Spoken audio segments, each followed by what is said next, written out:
সকাল সবাইকে আমন্ত্রণ জানাচ্ছি মেরিল মিল্কস অফ বার রাঙা সকাল অনুষ্ঠানে। সুন্দর একটি দিনের প্রত্যাশা নিয়ে পুরো অনুষ্ঠান জুড়ে আপনাদের সাথে থাকছি আমি জেরিন এবং আছি আমি মাসুক। শুভ সকাল আমার তরফ থেকেও। সুন্দর একটি দিনের শুরু এবং সুন্দর দিনকে আলোকিত করার জন্য আমাদের মাঝে থাকেন অতিথি। আমরা যাব তার কাছে, কিন্তু তার আগে জেরিন, শুভ সকাল।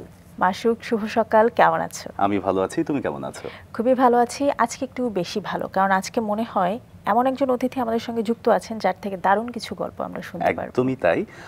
তোমার কাছে যদি জিজ্ঞেস করি যে তোমার আসলে দিনটা বা সময়টা দারুণ হয় কিভাবে? যদি আমি নতুন কোনো জায়গায় ঘুরতে পারি। বাহ, আমাদের আজকে যে অতিথি আছে সে কিন্তু বিভিন্ন জায়গায় ঘুরেছে এবং নিজেকে আসলে মেলে ধরেছে পুরো বিশ্বের কাছে।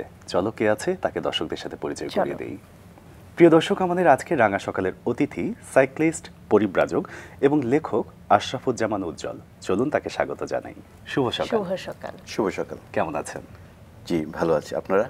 আমরাও ভালো আছি এবং পুরো রাঙা সকাল পরিবার ভালো আছে। একদমই জীবনের আতুর কথনে যদি যাই, ময়মনসিংহে জন্মগ্রহণ করেছিলেন এবং বেড়ে উঠেছেন।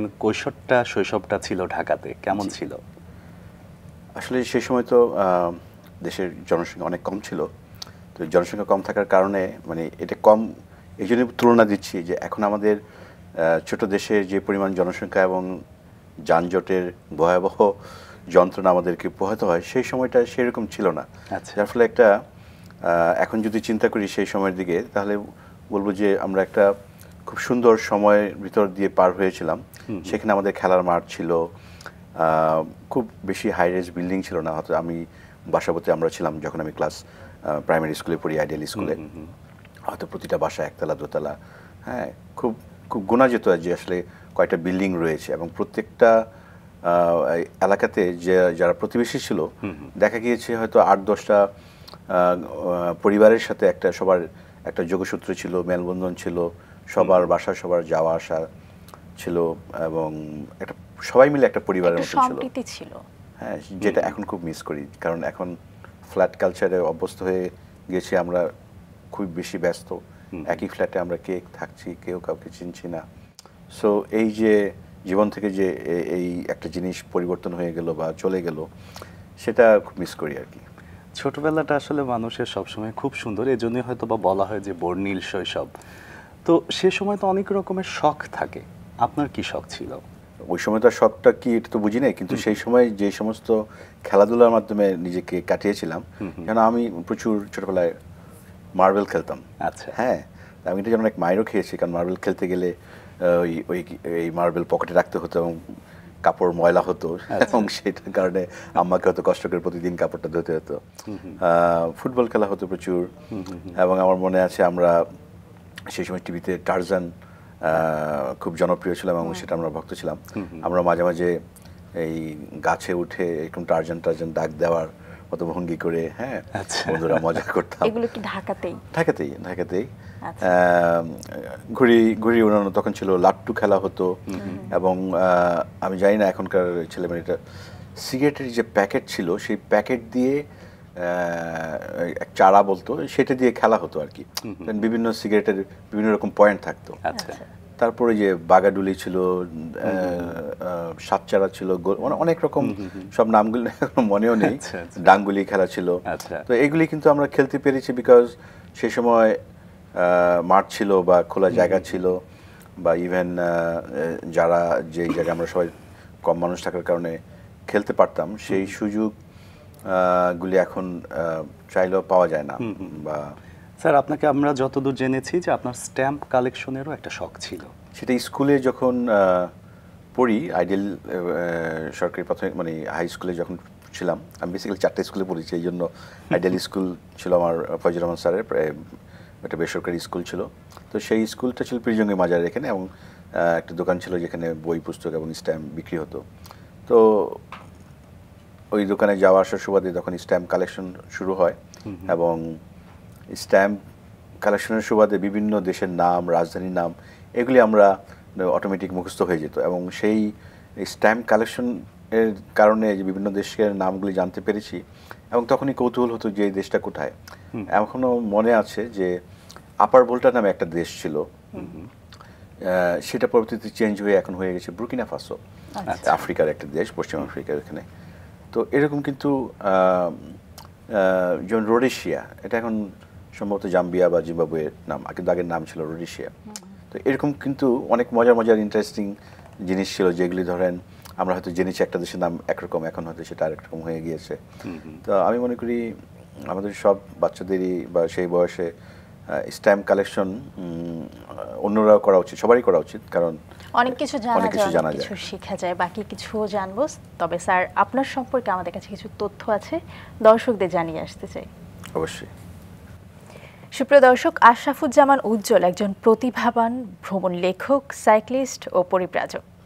তিনি এ পর্যন্ত ৬২টি দেশ ভ্রমণ করেছেন সাইকেলে এবং এ বিষয়ে কয়েকটি বই প্রকাশ করেছেন। তিনি বাংলাদেশ ট্রাভেল রাইটার্স অ্যাসোসিয়েশনের প্রতিষ্ঠাতা সভাপতি এবং দীর্ঘদিন ধরে বাংলাদেশে ভ্রমণ সাহিত্য প্রচারের জন্য কাজ করছেন।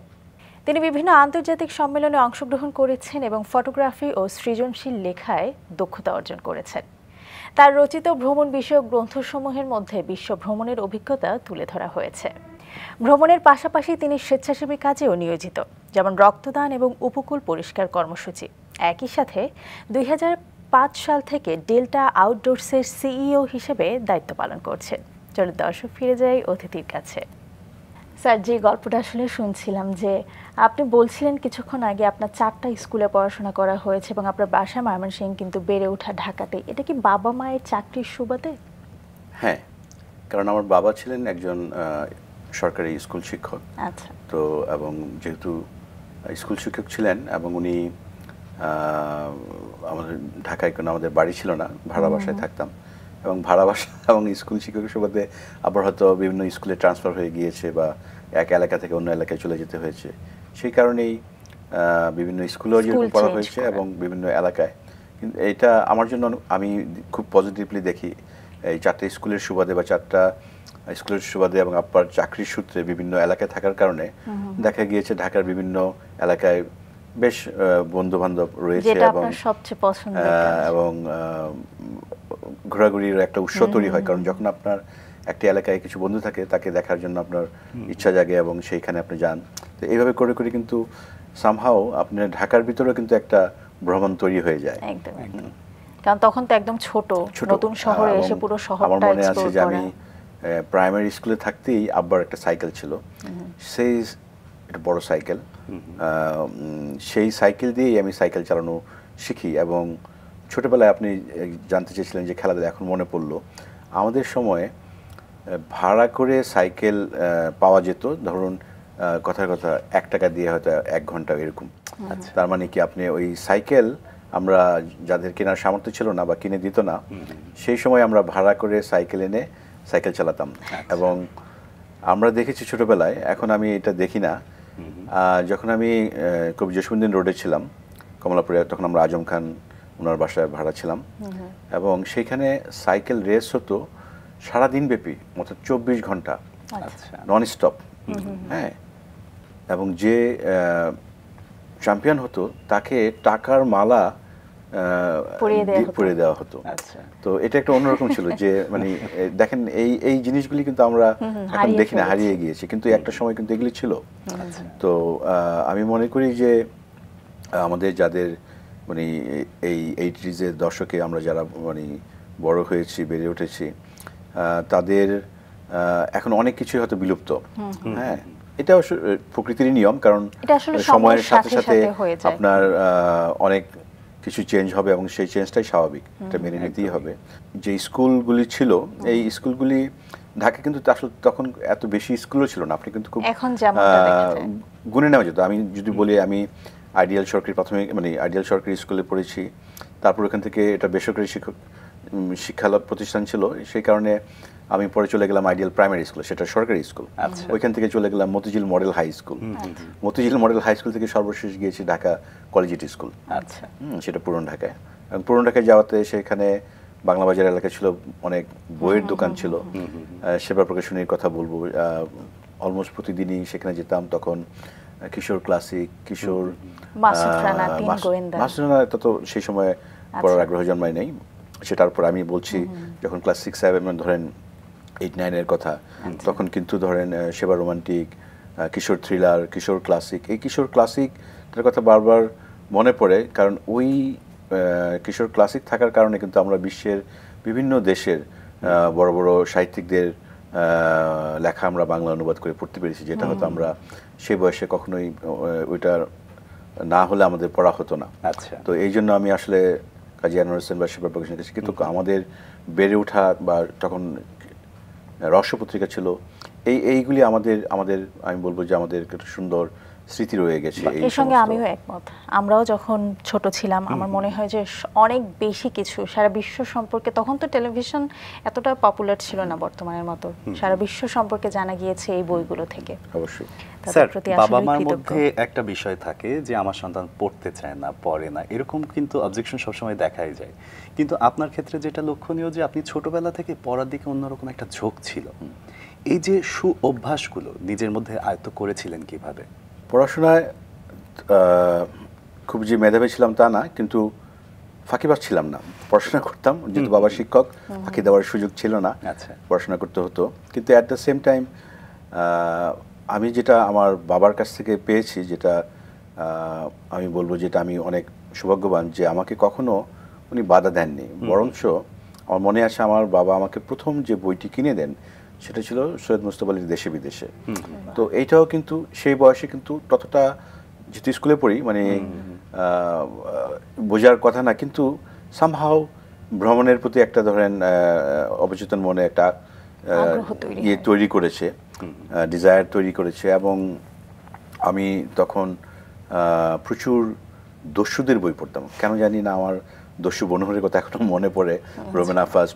আমার মনে আছে প্রায় একটা নামে 129টা দস্যু বনহুরের সিরিজ পড়েছিলাম। তখন অনেক ধরনের বাজারে দস্যুর বিষয়ক বই ছিল, দস্যু বনহুর, দস্যু রানী, দস্যু ফুলন দেবী।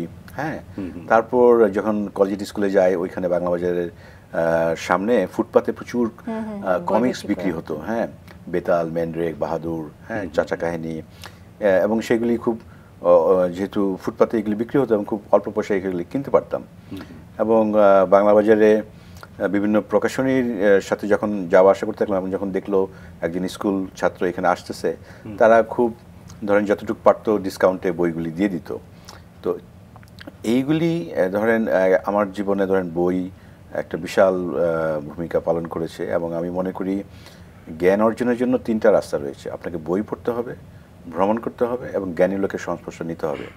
এই 3টার সংমিশ্রণেই আপনি নিজেকে পরিশুদ্ধ করতে পারবেন। খুবই দারুণ একটা কথা। পড়াশোনার জন্য আপনারা যখন বই কিনতে যেতেন, তখন আপনাদেরকে সহযোগিতাই করা হতো একরকম, যে আপনাদেরকে কম দামে বই দেওয়া হতো। তো কম দামে বই পেতেন, সেই বইগুলোর মধ্যে আসলে ওই সময় টেস্টটা কিভাবে গড়ে উঠেছিল যে আমি এই ধরনের বই পড়তে চাই বা এই ধরনের বই কিনতে চাই? এটা কি থেকে হলো আপনার? না, যেহেতু ধরেন বাংলা বাজার প্রচুর বইয়ের প্রকাশনী রয়েছিল, এবং স্বাভাবিকভাবেই বিভিন্ন ভ্যারাইটিস বইগুলি ওখানে আমার চোখের সামনেই থাকতো। একটা প্রকাশনী, যখন সেবা প্রকাশনে গেলাম, তখন চোখের সামনেই দেখতে পাচ্ছি কুয়াশা সিরিজ ছিল, মাসুদ রানা ছিল, কিশোর ক্লাসিক, কিশোর ছিল। সো আপনার জন্য একটা ধরেন ওপেন ভান্ডার ছিল যে আমি কোনটা পড়বো। তো সেই বয়সে তো আমাদের আসলে, বা যে কোনো বয়সে মানুষের কিন্তু নানাবিধ আকর্ষণ থাকে নানা বিষয়ের প্রতি। তো সেই অর্থেই কিন্তু আমরা কিশোর থ্রিলারও যেরকম পড়েছি, কিশোর ক্লাসিকও পড়েছি, রহস্যপত্রিকাও পড়েছি, এদিকে কুয়াশাও পড়েছি, এদিকে দস্যু বই পড়ছি, এদিকে আবার বিভিন্ন মানুষের জীবনী পড়েছি। এবং আমি বলবো যে প্রত্যেকটা মানুষের, বিশেষ করে কিশোর বয়স থেকে জীবনের মাধ্যমে বই পড়া শুরু করানো উচিত। এই কারণে যেন আমার পার্সোনালি আমার খুব প্রিয় ব্যক্তিত্ব হচ্ছে এডিসন বলি, নিউটন বলি।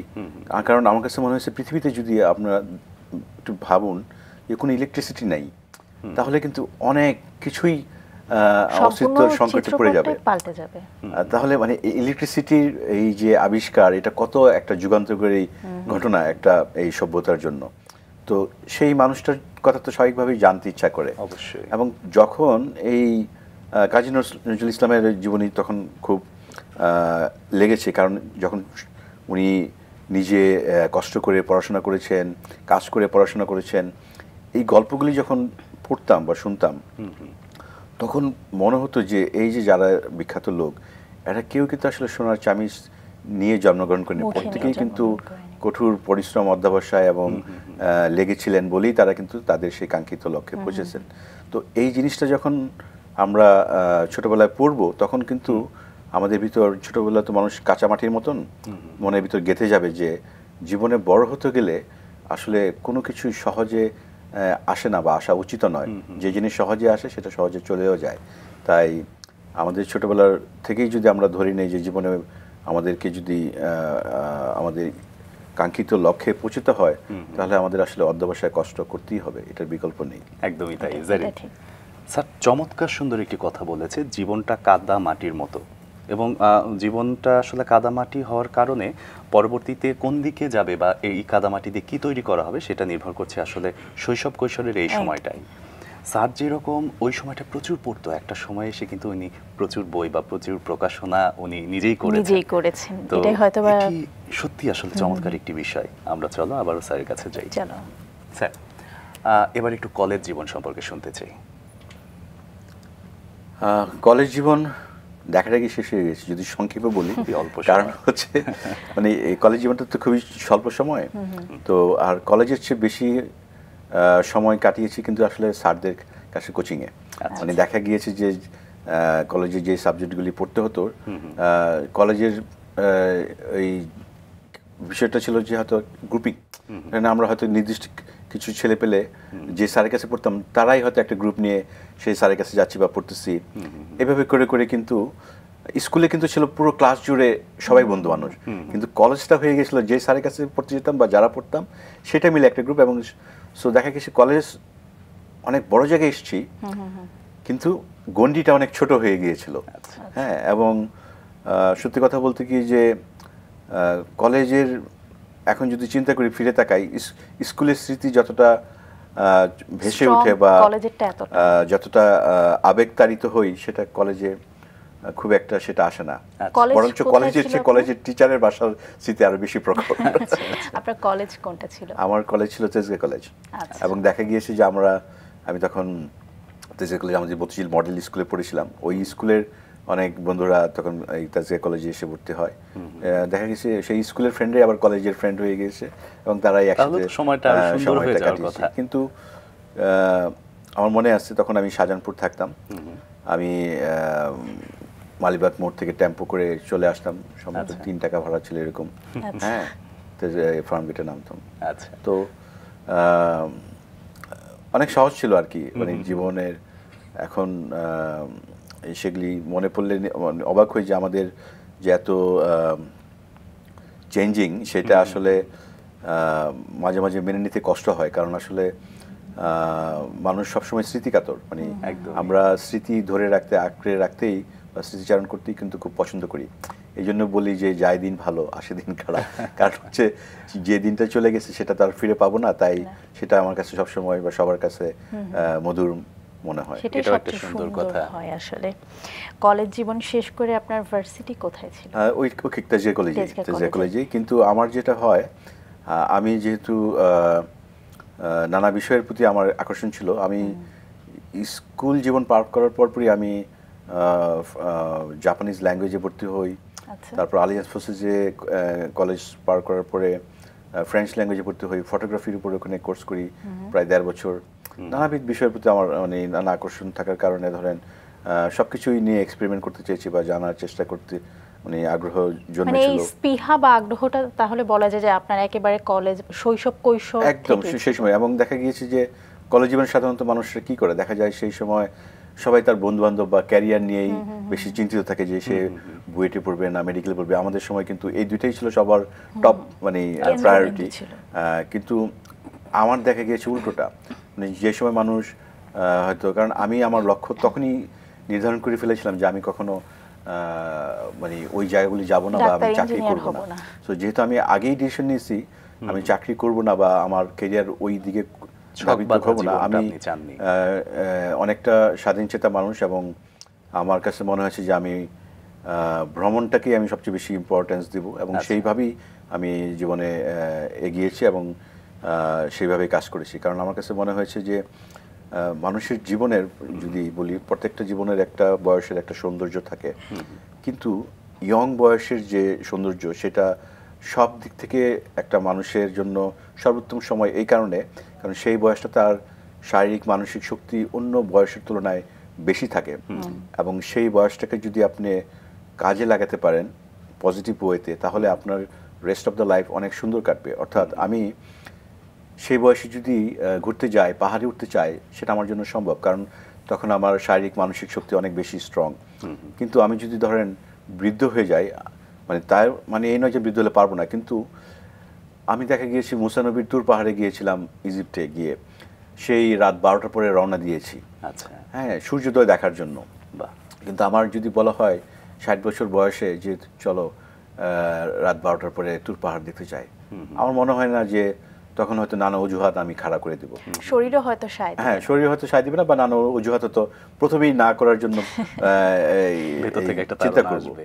কারণ কি, কারণ এই যে সময়ের সাথে বয়সের সাথে সাথে মানুষের কিন্তু অনেক কিছুই চেঞ্জিং হয়। যেমন ঘুরতে গিয়ে দেখেছি যে আগে যেরকম একটা বিষয় ভালো লাগতো, দেখা গিয়েছে হয়তো আমার সমুদ্র খুব ভালো লাগে, কেন জানি না, কারণ সমুদ্রের যে বিশালতা বা সমুদ্রের যে ঢেউ বা সমুদ্রের যদি আমি চিন্তা করি জোয়ার ভাটা, এটা সামহাও আমাদের জীবনের সাথে কিন্তু আছে।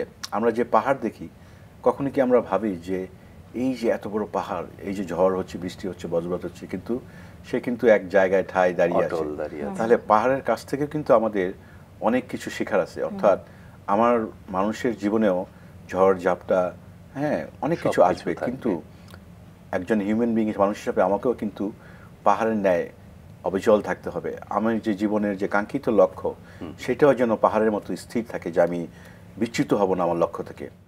যখনই আমি একটা পাহাড় দেখে আসলাম বা এভারেস্ট জয় করে আসলাম, মানে এটা জীবনে যত বেশি ইম্পর্টেন্ট, তার চেয়ে ইম্পর্টেন্ট হচ্ছে what I learn from the mountain, what I সেই লার্ন যে ফ্রম দ্য শিক্ষাটা, সেটা ওশেন, দ্যাট সবচেয়ে ইজ important। Very important.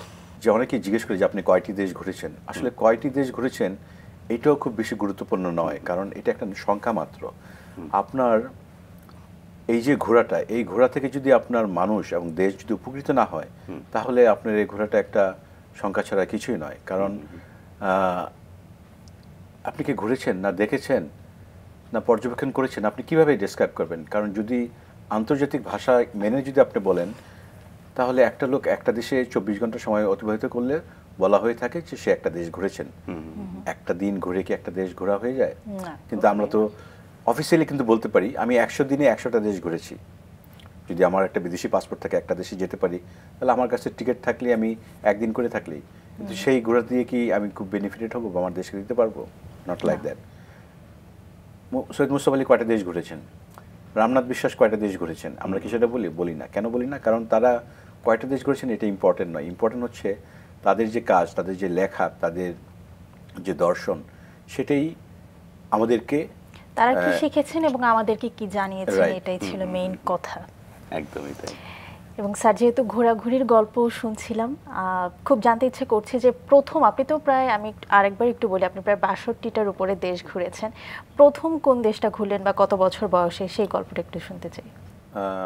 আমি তখন ওই গ্রিন রোডে ব্রেইনস নামে একটা সংগঠন ছিল, সেখানে আমি জাপানিজ ল্যাঙ্গুয়েজ শিখতাম। আমার টিচার ছিল একজন জাপানিজ ভদ্রলোক, নাম কাসুমি দাতেসান। তো উনি একটা বাংলাদেশের দুটো সংগঠন করতেন, RYS নামে আর IRFF। RYS হচ্ছে রিলিজিয়াস ইউথ সার্ভিস।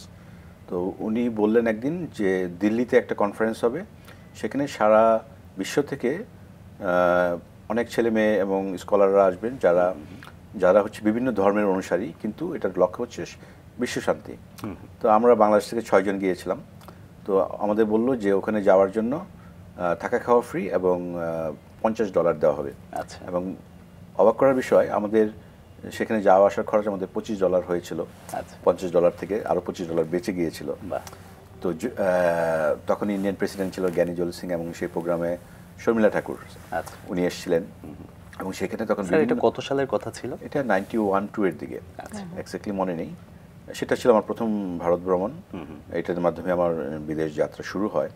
কিন্তু যেটা বলার চেষ্টা করছি, সেখানে যাওয়ার পর দেখলাম যে ওখানে বাহাই ধর্মের লোক, ইউনিফিকেশন, জীবনেও কখনো নামই শুনিনি। বাহাই এটা আবার কোন ধর্ম? ইউনিফিকেশন সেটা কোন ধর্ম? জৈন ধর্ম। তো এই যে নানা ধর্মের লোকরা এখানে আসলো, নানা দেশের মানুষ। আমি তখন আজাদ প্রোডাক্টস থেকে বাংলাদেশের উপর পোস্টকার্ড পাওয়া যেত, বাংলাদেশ লেখা, $1 করে বিক্রি হতো। ওগুলি কিনে নিয়েছিলাম, আমার মনে আছে 300 নিয়ে। পোস্টকার্ডের পিছনে তখন ওই তো আমাদের ভিজিটিং কার্ড তো নেওয়ার মতো তখন বয়স হয়নি, সিল বানিয়ে নিজের নাম এবং ঠিকানা লিখে প্রত্যেকটা ভেহিকলের পিছনে দিয়ে সবাইকে ডিস্ট্রিবিউট করতাম। তো ওখানে আমার ইন্ডিয়ান বন্ধুরা বলতো, তুমি কি পাগল? কেন? এই যে তুমি চিনো না জানো না সবাইকে কার্ড দিচ্ছ। আমি এই জন্যই দিচ্ছি কারণ এই এখানে লেখা আছে বাংলাদেশ। আমি চাই যে আমি যে বাংলাদেশ থেকে আসছি, এখানে তো নানা বিশ্বের লোক আসছে, কেউ এই কাজটা করতেছে না, কিন্তু বাংলাদেশ এখানে রিপ্রেজেন্ট করছে যে সবাইকে এই লোকটা বাংলাদেশ থেকে আসছে সে দিবে এবং মনে রাখবে। এবং আলটিমেটলি তাই হয়েছে। সুন্দরও যে আপনি তো এই যে নিজের দেশের প্রতি ভালোবাসা, ওইখানে যাওয়ার পর বুঝলাম যে আমাদের যখন রাতের বেলা বিভিন্ন মানুষ বিভিন্ন বয়সের একসাথে আড্ডা দিতাম, বিভিন্ন বিষয় নিয়ে কথা হতো, তখন বুঝতাম যে আসলে ল্যাঙ্গুয়েজ কত বড় ফ্যাক্টর। অনেক কিছু সেই বয়সে আমরা হয়তো ভাষাগত দক্ষতার কারণে হয়তো এক্সপ্রেস করতে পারছি না, বা কালচারাল প্রোগ্রাম হচ্ছে হয়তো ভালো, কেউ হয়তো নাচতেছে, কেউ গান গাচ্ছে, কিন্তু সেটা হয়তো আমরাও পারছি না, ওইভাবে করতে পারছি না ভাষার কারণে। স্যার আপনার প্রথম দেশ ইন্ডিয়া ভ্রমণের গল্প শুনলাম, পরবর্তীতে কোথায় ভ্রমণ করা হয়েছিল? পরবর্তীতে মানে তখন স্কুল পার হওয়ার পর আমি পত্রিকা একটা বিজ্ঞাপন দেখেছিলাম বাংলাদেশ যুব পর্যটক ক্লাব নামে। তো সেই ক্লাবটি ছিল বেসিক্যালি যারা ভ্রমণ পছন্দ করে তাদের নিয়ে একটি সংগঠন। তো আমি সেই সংগঠনে যুক্ত হই, বাংলাদেশ যুব পর্যটক ক্লাব, সংক্ষেপে ওয়াইটিসি আমরা বলতাম। মজার ব্যাপার হচ্ছে সেই ক্লাবে বিকেলে যাওয়ার পর সবাই যখন বিকেলে দেখা যাচ্ছে অন্য খেলাধুলায় ব্যস্ত, আমি তখন ক্লাবে যেতাম। কারণ হচ্ছে যে বিভিন্ন মানুষ যারা সদস্য ছিল, কেউ রংপুর থেকে ঘুরে আসছে, কেউ রাঙ্গামাটি, কেউ বান্দরবন, কেউ ইন্ডিয়া থেকে, কেউ নেপাল থেকে, এই যে নানা মানুষ নানা জায়গা থেকে ঘুরে এসে গল্পগুলি শোনার জন্য তখন শুধু যেতাম। কারণ এরকম একটি জায়গায় যেখানে গেলে আমি একটা জায়গায় বিভিন্ন মানুষের গল্প শুনতে পাচ্ছি, বিভিন্ন জায়গায় ঘোরার অভিজ্ঞতা। ওই সামহাও সেই বয়সে অবচেতন মনে তখন এই তাদের গল্পগুলি আমাকে তখন আগ্রহী করে তুললো যে আমিও বড় হয়ে বা যখন টাকা হবে তখন তাদের মতো করে সেই জায়গাগুলি ঘুরতে যাব। তো এটা আসলে আমি বলবো যে আমার জীবনের একটা চেঞ্জিং ছিল এই ক্লাবটা, এবং এই ক্লাবের মাধ্যমে আমরা তখন আমাদের যিনি সেক্রেটারি ছিলেন আহমদ শহীদুল হক, আমি বলবো সেই সময় এটা অনেকেই জানে না যে আমরা তখন international student ID card, ISIC card, international youth hostel card, এগুলি আমরা সেল করতাম। এবং ওই কার্ডটা ছিল আপনি যদি স্টুডেন্ট আইডি কার্ড নিয়ে যান অন্য দেশের বাসে, ট্রেনে, মিউজিয়ামগুলিতে ডিসকাউন্ট পেতেন। এবং আমরা মাদক বিরোধী কিছু কাজ করেছিলাম, বিভিন্ন স্কুলগুলিতে ক্যাম্পেইন করতাম, এবং সেইগুলি নিয়ে আমরা একটা টিম একবার চায়না, হংকং, ম্যাকাও এই দেশগুলি যায়, এবং সেইগুলি ওই দেশের নার্কোটিক্স ডিপার্টমেন্ট এবং মাদক নিয়ে যারা কাজ করতো সেই সমস্ত সংগঠনের সাথে আমরা যুক্ত হই, দেশে এসে সেগুলি নিয়ে টুকটাক লেখালেখি করি। তো এইভাবে করে করেই ধরেন সংগঠন, দেশ ঘোরা পাশাপাশি চলছিল। এবং সেই সময় আমরা একটা প্যাকেজ ট্যুর অপারেট করতাম। সেই সময় যারা ছিলেন তখন তারা হয়তো দেখে থাকবেন, পত্রিকায় বিজ্ঞাপন বেরোতো, চলুন বেরিয়ে আসি ভারত, নেপাল, ভুটান। 12 দিনের ট্যুর ছিল 5,200 টাকা দিয়ে। চিন্তা করে দেখেন, 3টা দেশ, থাকা, খাওয়া, যাওয়া আসা সহ 5,200 টাকা দিয়ে আমরা শুধু ট্যুর করাতাম না, সেখানে আমাদের অপশন ছিল এরকম যে আমরা একটা 10 জনের একটা টিম গেলাম, এই 10 জন থেকে পরবর্তীতে যে গাইড হতে পারবে, হ্যাঁ, তাহলে সে ফ্রি যেতে পারবে। তাহলে কি হলো, এই যে 10 জন যেত, সবার ভিতরে একটা জিনিস কাজ করতো যে যে জায়গাগুলি আমি ঘুরে বেড়াচ্ছি সেখানে যেন আমি ভালো করে ঘুরাতে পারি, দেখে আসতে পারি, এবং পরবর্তীতে একটা টিম নিয়ে আসলে তাহলে আমার যাওয়াটা ফ্রি হবে। কারণ সেই সময় যারা ছিল সবাই ছিল কিন্তু ইয়ং, হ্যাঁ, বা হয়তো তারা ফাদারের উপর ডিপেন্ডেন্ট ইকোনমিক্যালি। এই কারণে সবার ভিতর আগ্রহটা আরও বেশি জন্মেছিল যে আমার কাছে বাবাকে তো একবার টাকা চেয়েছি কিন্তু পরবর্তীতে নাও দিতে পারে, আমি যদি এই কাজটা শিখতে পারি তাহলে তো আমি ফ্রি যেতে পারবো। এইভাবে করে করে কিন্তু আমরা ধরেন ট্রাভেল গাইড বা ট্রাভেলের প্রতি ভালোবাসা, আগ্রহ যাই বলি না কেন তৈরি হয়ে করেছি। তো এইভাবেই শুরু। স্যার, সাইক্লিং এর মাধ্যমে আপনার ভ্রমণটা প্রথম মনে হয় শুরু হয়েছিল। সাইক্লিং ছাড়া আর কোন পদ্ধতিতে আপনি কমফোর্টেবল? আসলে ভ্রমণটা হয়েছে কি, ভ্রমণের গতি যত কম হবে আপনার দেখার অপশন তত বাড়বে এবং তত বেশি ইন্টারাকশন মানুষের সাথে আপনার হবে। অর্থাৎ আপনি যদি পায়ে হেঁটে ভ্রমণ করেন তাহলে আপনার গতি অনেক কম কিন্তু দেখার অপরচুনিটি সবচেয়ে বেশি। আপনি যদি প্লেনে ভ্রমণ করেন গতি অনেক বেশি কিন্তু আপনার কোনো চয়েসই নাই ইন্টারাকশন করার। তো যদি সম্ভবত পায়ে হেঁটেই ঘুরতাম, কারণ পায়ে হেঁটে ঘুরতে গেলে এটা অনেক কষ্টকর, কারণ আপনাকে তো ধরেন আমরা তো সেইভাবে অভ্যস্ত নই। কিন্তু সাইকেলের একটা সুবিধা হলো যে আপনার একটা ক্যারিয়ার থাকে, সেখানে আপনার বিভিন্ন যে প্রয়োজনীয় জিনিসপত্রগুলি রাখার একটা সুযোগ থাকে। সাইকেলে ঘোরার আরেকটা সুবিধা হলো, ধরুন আপনি যখন সাইকেলে করে ঘুরছেন বা পায়ে হেঁটে করে ঘুরছেন, তখন যতটা মানুষ কৌতূহলী হবে, আপনি অন্যভাবে ঘুরেন, মানুষের কিন্তু অ্যাটেনশন গ্রো করাটা ডিফিকাল্ট। কেন আমাকে মানুষকে অ্যাটেনশন করতে হবে ঘোরার ক্ষেত্রে? আমাকে সেই জন্য করতে হবে যেহেতু আমার প্রিয় বিষয় হচ্ছে মানুষ। আমি মানুষের সাথে ইন্টারঅ্যাক্ট করতে চাই, সেইখানকার যে দেশের মানুষ, যে জায়গার মানুষ, তার সম্পর্কে জানতে চাই।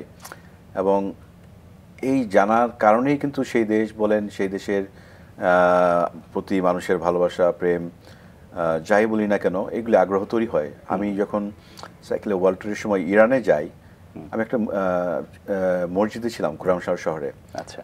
এবং মজার ব্যাপার হয়েছিল, আমার প্রথম বই সঙ্গী সাইকেল আরদ পৃথিবী লিখেছি, পুরো মসজিদে কেউ ইংরেজি জানে না। আচ্ছা। হ্যাঁ, আর আমি তো ফার্সি কথা বলতে পারি না। ফার্সিতে কয়েকটা প্রয়োজনীয় শব্দ শিখে নিয়েছিলাম, ধরেন তোমার নাম কি বা ধন্যবাদ, এই জাতীয়, এটা সব ভাষায় শিখে নিতাম। কিন্তু সেটা দিয়ে তো আর কনভারসেশন চলে না। তো একটা ছেলে ওরা জোর করে নিয়ে আসলো, সবাই খুব মানে বলতেছে এই ছেলেটা ইংলিশ জানে। তো সে আমার সাথে কমিউনিকেট করছে, হোয়াট ইজ ইয়োর নেম, আমি বলছি থ্যাংক ইউ। আবার বলছে হোয়াট ইজ ইয়োর নেম। পরে বুঝলাম তার আসলে এই দুটোই শব্দ সে জানে। আচ্ছা, এই জন্য সে বারবার আমাকে এইটাই বলছে, হোয়াট ইজ থ্যাংক ইউ। তো এবং মসজিদে যখন ছিলাম তখন রোজার মাস ছিল, ইতিকাফের সময় ছিল, তো মসজিদে দেখি চারপাশে মানুষের ছবি ঝোলানো। আচ্ছা। তো আমাকে খুব অবাক করলো যে আমরা তো বাংলাদেশে কখনো এই দৃশ্যটা দেখি নাই, যে মসজিদের ভিতরে আবার ছবি থাকে কি করে। তা আমি সাহস করে বললাম যে কিছু মনে না করলে একটা কথা বলি। তখন বাই দিস টাইম আরেকজন বন্ধুর মাধ্যমে সে দোবাসী হিসেবে কাজ করছিল, আলী নাম ছিল, বললো যে হ্যাঁ বলো। আমি বললাম আমি যে হাদিস জানি সেই হাদিসে বলা আছে যে যেখানে মানুষের ছবি থাকবে সেখানে ফেরেশতা আসবে না, নামাজ হবে সো না। তোমাদের তো মনে হয় না কারণ নামাজ হবে, কারণ নামাজের হিসাব তো রেখে ফেরেশতারা, যদি ফেরেশতারাই না আসে তাহলে তোমার নামাজ কিভাবে হবে। সে বলে তুমি তো খুব ইন্টারেস্টিং। তা আমাকে বলতেছো তুমি কি শিয়া না সুন্নি। আমি বললাম এটার উত্তরও তোমাকে দিব, কিন্তু তার আগে আমাকে বলো আল্লাহ কোনটাকে পছন্দ করে, শিয়া না সুন্নি, ধনী না গরিব, মোটা না চিকন, সাদা না কালো। এটার উত্তর দিতে পারলে আমি তোমাকে বলবো আমি কোনটা। আচ্ছা। So it is not important আমি শিয়া না সুন্নি, ইট ইজ ইম্পর্টেন্ট আমি মানুষ এবং আমি একটা ধর্ম বিলং করি এবং আমি সেই ধর্মের ছায়াতলেই বড় হচ্ছি। এর ভিতর আমি আর ডিভাইডেশন চাই না। আচ্ছা।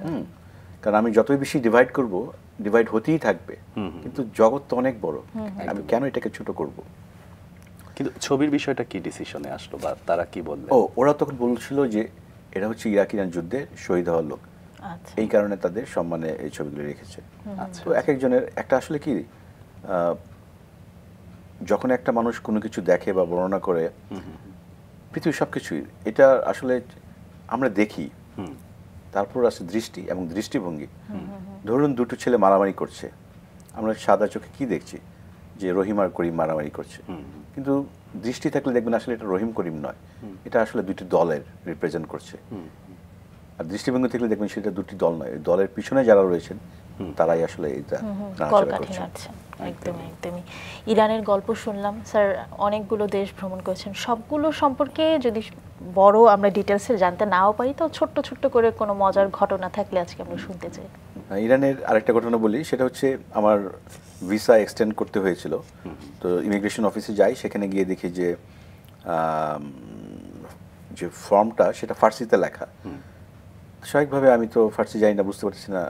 তাই আমি বললাম যে তোমার ইংরেজিতে ফর্ম নেই, এটা তো আমি ফিল আপ করতে পারছি না। বলছে যে সেটা আমার সমস্যা না, এটা তোমার সমস্যা, তুমি সমাধান করো। তাই আমি বলছি নয়, এটা হতেই পারে না, কারণ এটা ফর্মই হচ্ছে বিদেশিদের জন্য, যারা এক্সটেন্ড করবে তারা ফার্সি কীভাবে জানবে, সো এটা তোমাকে আমাকে সমাধান দিতে হবে। তো আমি যখন এরকম আর্গুমেন্ট করছি তখন ওখানে একটা ছেলে ছিল, সেটা শুনলো এবং সে বললো যে আমাকে বললো তুমি ভেরি লজিক্যালি ভেরি রাইট, কিন্তু সে যেহেতু মানছে না তাহলে আমি এক কাজ করি, তোমাকে হেল্প করে আমি তোমার হয়ে লিখে দিচ্ছি। আচ্ছা। এবং ইরানের মানুষ এত ভালো যে ইরানের আমার এক অলিম্পিক কমিটি গিয়েছিলাম, সেখানে এক বন্ধু হামিদ নাম টেলিফোন করলো, আমি বললাম আমাকে এখানে টেলিফোন করবে, আমি তো কাউকে চিনি না, বা আমি যে এখানে আছি সেটা কে জানে না।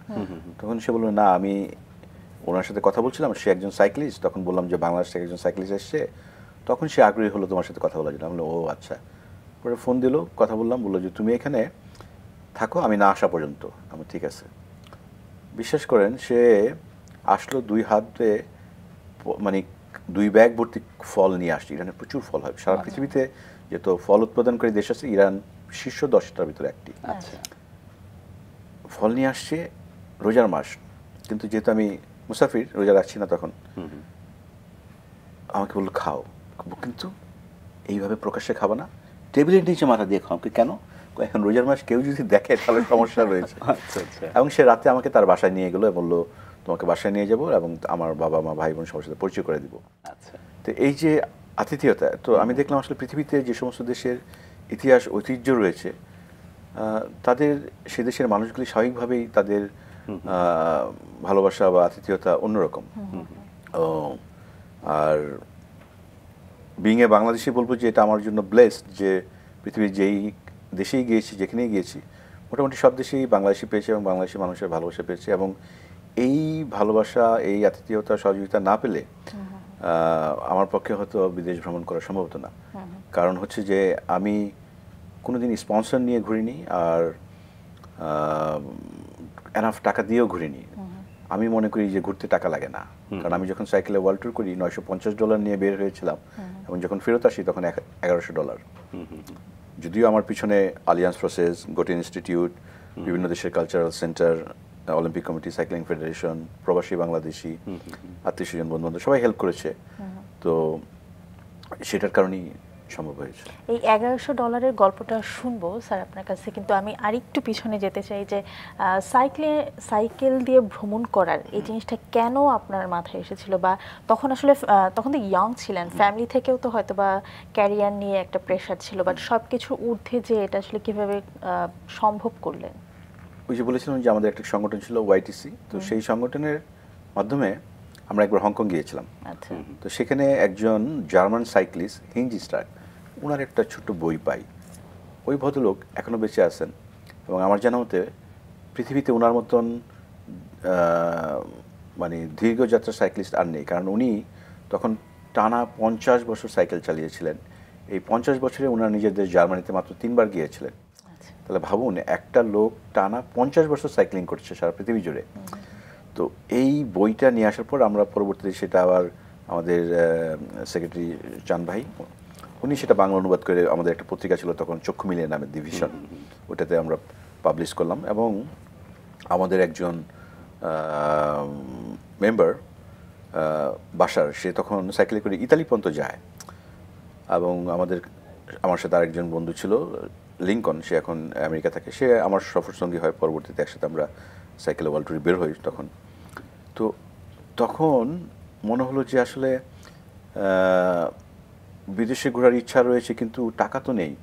তো অ্যাট দ্য সেম টাইম যেহেতু বই পড়ি, এই বইয়ের মাধ্যমে কলকাতার কলেজ স্ট্রিট থেকে বিমল মুখার্জি এবং সুদূরের পিয়াসীর লেখক বিমল দে, যারা বিমল দে সাইকেলে করে ঘুরেছিলেন 67 থেকে 71, এবং উনি শুরু করেছিলেন 46 রুপিয়া দিয়ে।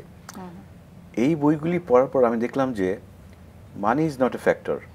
হ্যাঁ, মানে ইচ্ছা শক্তি থাকলে তাহলে এটা সম্ভব। ওই বয়স তখন ওই চ্যালেঞ্জটা নিয়ে নিলাম যে যদি তারা করতে পারে আমারও আগে, তাহলে হোয়াই নট মি। এবং যেহেতু আমার টাকা নাই, এই টাকা নাই, তাহলে কবে টাকা হবে, কবে ঘুরবো, সেই চিন্তা বসে থেকে লাভ নেই। সো মানে ওই বইগুলি আসলে সত্যিকার অর্থে ছিল আমার জন্য বিশাল ইন্সপিরেশন। আপনি বিভিন্ন দেশ ভ্রমণ নিয়ে খুব সুন্দর সুন্দর কথা বলছিলেন, এবং শুরুর যে বিষয়গুলো সেগুলো তো আমরা পরিষ্কারভাবে শুনলাম। আপনার কাছে জানতে চাই যে এই যে বিভিন্ন দেশ ঘুরছেন, বিভিন্ন দেশ দেখছেন, দেখার যে দৃষ্টিভঙ্গি, পিছনের যে গল্পগুলো, সেগুলো নিশ্চয়ই আপনি খুব ভীষণভাবে অনুধাবন করেছেন। আমাদের যে বাংলাদেশের বেশ কিছু সমস্যা বা যে অসঙ্গতিগুলো, সেগুলোর মধ্যে একটা আছে যে আমাদের যানজটের সমস্যা।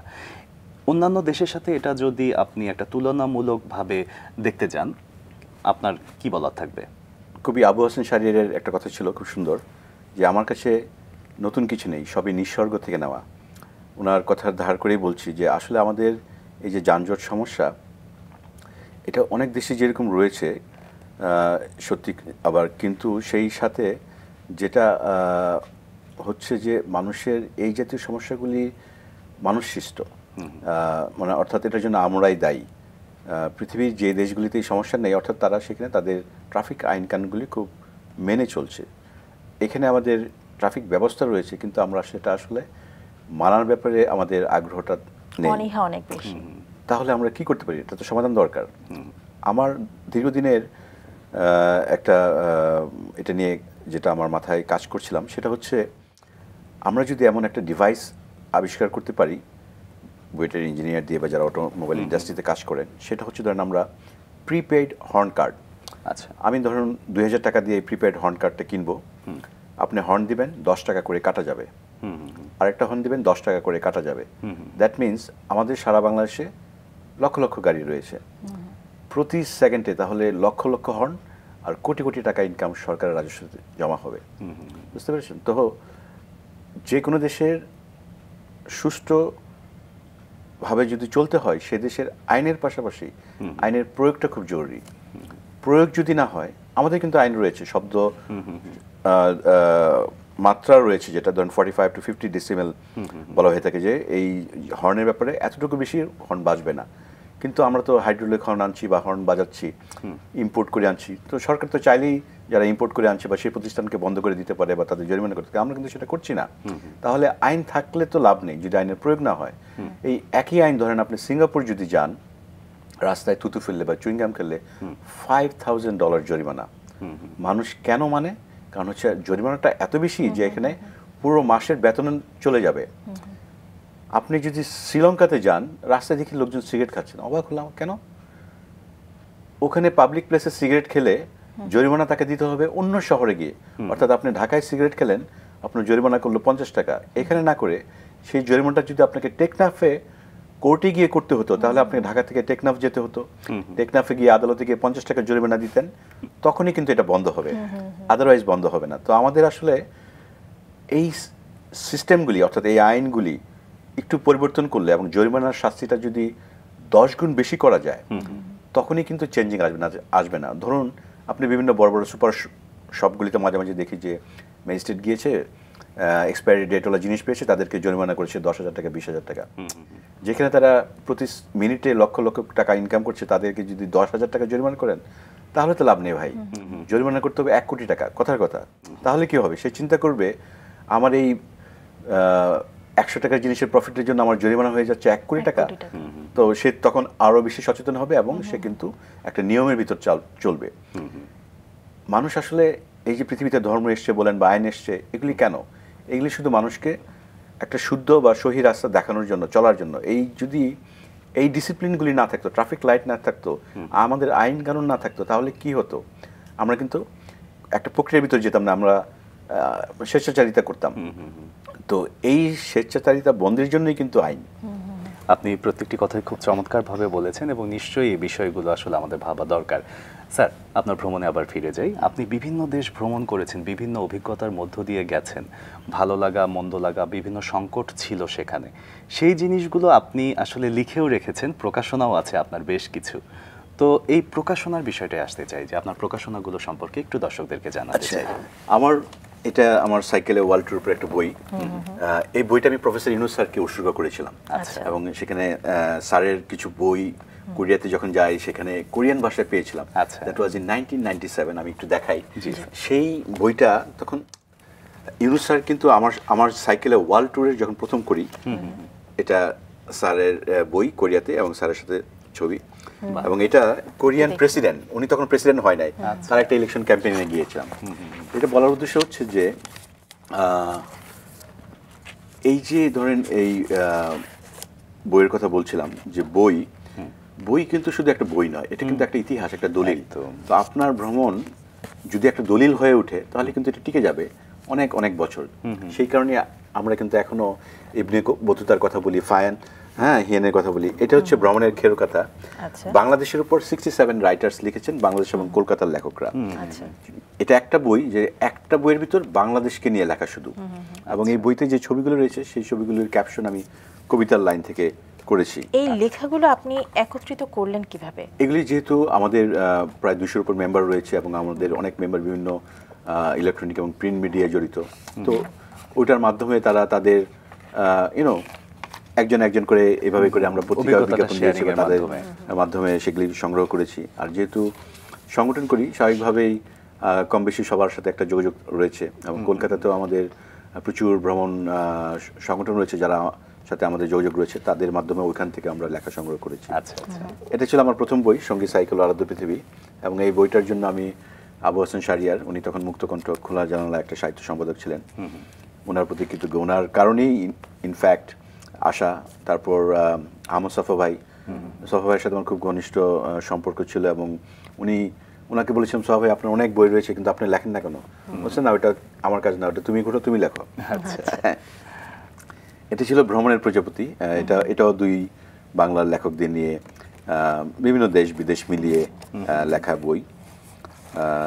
তারপর আমি তার মাঝে একটু ছোট্ট করে জানতে চাই, এই তরুণ যুবকটা আপনি? এটা আমার 1999 সালের ছবি। চমৎকার, সুন্দর। হ্যাঁ, 25 বছর হয়ে গেল। তো আর স্যার এটা একটু আমাদের বাংলাদেশের উপর পোস্টকার্ড। আমরা আমাদের অ্যাসোসিয়েশন থেকে বিভিন্ন বাংলাদেশকে পজিটিভলি তুলে ধরার জন্য বিভিন্ন দেশে এই পোস্টকার্ডগুলি নিয়ে যায় বিভিন্ন ট্যুরিজম ফেয়ারে, এবং আমি যখন নিজে ট্রাভেল করি, আমি যখনই কোনো ইমিগ্রেশন ক্রস করি তখন ইমিগ্রেশন অফিসারকে এটা দেই, যাতে করে সেই জায়গায় আমাদের বাংলাদেশি কোনো ভাই বোন পরবর্তীতে গেলে তাকে যেন অ্যাটলিস্ট অনারটা করে যে তোমার পূর্ববর্তী একজন বাংলাদেশি ভাই আসছিল, সে আমাকে এটা দিছে, তাকে যেন অন্তত রেসপেক্ট করে। কারণ আমরা বাংলাদেশি পাসপোর্ট নিয়ে যারা ট্রাভেল করি আমরা জানি এটা যে কত কষ্ট এবং কত চ্যালেঞ্জিং। এই বইটা ছিল সবাই আমাদের দেশকে ভালোবাসি, কিন্তু আমি আমার দেশকে ভালোবাসি এ কথা বললে কেউ পৃথিবী থেকে আসবে না। তাহলে কি করতে হবে? বিদেশি লোক যেন আমাদের ভালো বলে, তাহলে বিদেশিরা আসবে।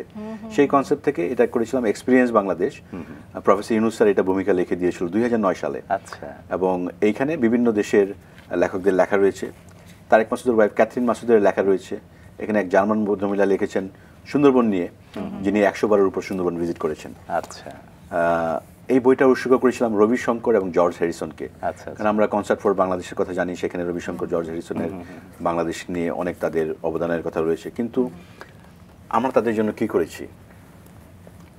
সো এটা আমাদের তরফ থেকে ছিল। আমাদের অ্যাসোসিয়েশনে প্রচুর ফটোগ্রাফার রয়েছে, তাদেরকে নিয়ে এখন আমরা বিভিন্ন দেশে বাংলাদেশ দূতাবাসের সহযোগিতায়, পররাষ্ট্র মন্ত্রণালয়ের সহযোগিতায় বিভিন্ন দেশে ফটোগ্রাফি এক্সিবিশন করি। এটা মেক্সিকোতে গত বছর ফেব্রুয়ারিতে অ্যারেঞ্জ করা হয়েছিল ফটোগ্রাফি এক্সিবিশন, এবং তারই বই। হ্যাঁ, এবং তারপরে গত বছর জানুয়ারিতে আমরা ইতালির মিলানে একটা ফটোগ্রাফি এক্সিবিশন করি। মুস্তাফিজ মামুন আমাদের সদস্য, তার এবং আবুল মোমেন দুজনের তোলা ছবি দিয়ে সেখানে একটা এক্সিবিশন হয়। এবং আমরা চেষ্টা করছি, এর আগে বাহরাইনে একটা এক্সিবিশন হয়েছিল, আমাদের 4 জন আমরা একটা টিম সেখানে গিয়েছিলাম বাংলাদেশের দূতাবাসের সহযোগিতায়। আমার এক ফরাসি বন্ধু যিনি বাংলাদেশে এসেছিল, তার প্রিয় বিষয় ছিল মানুষ, সে শুধু মানুষের ছবি তুলতো। সে বাংলাদেশ 3 বার ঘুরেছে এবং তার তোলা ছবি দিয়ে সে একটা বেসিক্যালি, এটা বইয়ের মতো মনে হচ্ছে যদিও, কিন্তু এটা আসলে বই নয়, এটা আসলে ফটোকপি কাগজ। এটা রিসেন্টলি পররাষ্ট্র মন্ত্রণালয়ের জন্য একটা পররাষ্ট্র মন্ত্রণালয়ের কাছে কিন্তু ওদের নিজস্ব কিন্তু পাবলিকেশন নেই ফটোগ্রাফি বাংলাদেশকে তুলে ধরার জন্য। তখন এইটা আমরা প্রস্তাব দিই এবং এইখানে বাংলাদেশের উপর পিক্টোরিয়াল বাংলাদেশ, পজিটিভ বাংলাদেশের ছবি রয়েছে। এটাও অনেক আগে একসময় 2007 সালে স্যার কার রেলি হয়েছিল, স্যার কিয়ত ক্যাম্প, সেটা পররাষ্ট্র মন্ত্রণালয়ের জন্য আমরা এটা তৈরি করেছিলাম। তো আমাদের অনেক সদস্য রয়েছেন যারা দেশের বাইরে থাকেন বা বই বের করতে চান, সেই ক্ষেত্রেও আমরা হেল্প করে থাকি। আমাদের এক লেখক রাসেল আহমেদ পর্তুগালে থাকেন, তার একটা বই আমরা তখন বের করে দিয়েছি। আমরা চেষ্টা করছি, এখন ল্যাটিন আমেরিকান কার্নিভাল করলাম গত মার্চে, এবং আগামী বইমেলার উদ্দেশ্যে আমরা ল্যাটিন এবং সেন্ট্রাল আমেরিকার উপর একটা ভ্রমণ বিষয়ক বই কাজে হাত দিয়েছি। আমরা সেটা নিয়ে কাজ করছি। চেষ্টা করছি বাংলাদেশকে বিশ্বের দরবারে তুলে ধরার জন্য লেখা, ছবি মাধ্যমে। এত দারুণ কিছু বই লিখেছেন, বইগুলো দেখে মন ভরে যাচ্ছে, মানে কভার দেখে মন ভরে যাচ্ছে। এত দীর্ঘ বা লম্বা একটা ক্যারিয়ারে কি ধরনের সম্মাননা পাওয়া হয়েছে আসলে যদি একটু জানতে চাই। আসলে মানুষের ভালোবাসার চেয়ে বড় সম্মান কিছু নেই। তবে যেটা হলো যে 2012 সালে আমি এবং মুনতাসির মামুন আমরা দুজনে আমেরিকা সাইকেল চালিয়েছিলাম 11টা স্টেট 67 দিনে, এবং সেইটা নিয়ে মুনতাসির মামুন একটা সুন্দর বই লিখেছিল। এবং সেই সময় পুরো জার্নিতে আমরা একটা ভিডিও করি আর কি। আমরা তখন এটা ক্যাম্পেইন ছিল প্লাস্টিক বিরোধী আর কি। তো সেটা নিয়ে সে একটা ভিডিও করে এবং সেটা ওয়ার্ল্ড ব্যাংকে জমা দেয়। আচ্ছা। তো পরবর্তীতে সেটা সিলেক্ট হয় এবং ওয়ার্ল্ড ব্যাংক পরবর্তীতে টিকিট পাঠিয়ে ওয়াশিংটনে নিয়ে যায়। সেখানে যদিও মুনতাসির যায়নি, আমি গিয়েছিলাম। সেখানে তারা একটা অনার করেছিল এবং আমাদের প্রচুর পাবলিকেশনগুলির সবগুলি বই সব বিশ্বের সবচেয়ে বড় লাইব্রেরি, যেটা লাইব্রেরি অফ কংগ্রেস ওয়াশিংটনে, সেখানে রাখা রয়েছে। তো এই স্যার, ইয়াং ট্যুরিস্ট ক্লাবের সম্পর্কে একটু শুনতে চাই, যে অভিজ্ঞতা কেমন ছিল সেখানে? ইয়াং ট্যুরিস্ট ক্লাব বললাম সেটা বেসিক্যালি 86-এ প্রতিষ্ঠিত হয়েছিল এবং আমাদের তখন আমরা যখন ছিলাম প্রায় 3000 মেম্বার ছিল সেই সময় ধরেন। আচ্ছা। কিন্তু পরবর্তীতে আমাদের যিনি সাধারণ সম্পাদক ছিলেন চান ভাই, 2000 সালের পর উনি দেশ ছেড়ে চলে যান এবং চলে যাওয়াতে এখন আর কি ওই ঐতিহ্যটা নাই আর কি। আমাদের মেম্বাররা রয়েছে, পুরাতন মেম্বাররা, কিন্তু ক্লাবের অ্যাক্টিভিটিস বেসিক্যালি বন্ধ। স্যার, আপনার জীবন আসলে এত বর্ণিল, এত ঐশ্বর্যমণ্ডিত এবং এত অভিজ্ঞতায় পরিপূর্ণ। সময়ের সাথে যদি আসলে পাল্লা দেই আমরা, সেটা আসলে খুবই কম সময় আমরা পার করলাম, কিন্তু আমাদের ইচ্ছে করছে যে আরও বেশি সময় ধরে আপনার গল্প শুনতে, আরও অভিজ্ঞতা জানতে। কিন্তু আমরা যেহেতু আমাদের আজকের আয়োজনের একদমই শেষ পর্যায়ে চলে এসেছি, মাছরাঙা রাঙা সকালের দর্শকদেরকে যদি আপনি কিছু বলতে চান। ভ্রমণ করবেন, অবশ্যই করবেন, দেশে অথবা বিদেশে, যেখানে আপনার সামর্থ্য হয়। কিন্তু পড়তে হবে, ভ্রমণ করার আগেও পড়তে হবে, ভ্রমণ করা অবস্থায় পড়তে হবে, ভ্রমণের পরেও পড়তে হবে। পড়ার কোনো বিকল্প নেই। কারণ হচ্ছে যে পুরো পৃথিবী একটা আপনার জন্য একটা উন্মুক্ত বিশ্ববিদ্যালয়। এই উন্মুক্ত বিশ্ববিদ্যালয় আপনি তার ছাত্র, এবং এই ছাত্র, সেখানে কোনো শিক্ষক নেই। এই বিশ্ববিদ্যালয় ইটসেলফ একটা শিক্ষক। সেখান থেকে আপনাকে নিজেই সেই শিক্ষাটা বের করে নিয়ে আসতে হবে প্রকৃতি থেকে, কারণ প্রকৃতির চেয়ে বড় শিক্ষক আর কেউ নেই। স্যার, অসংখ্য ধন্যবাদ, অনেক কিছু জানলাম। আপনার জন্য অনেক শুভকামনা রইল। আশা করি ভবিষ্যতে আমরা আপনাকে অন্য দেশে অন্যভাবে দেখব। Thank you so much. আপনাদেরকেও ধন্যবাদ। মাছরাঙার সকল দর্শকদের জন্য শুভেচ্ছা।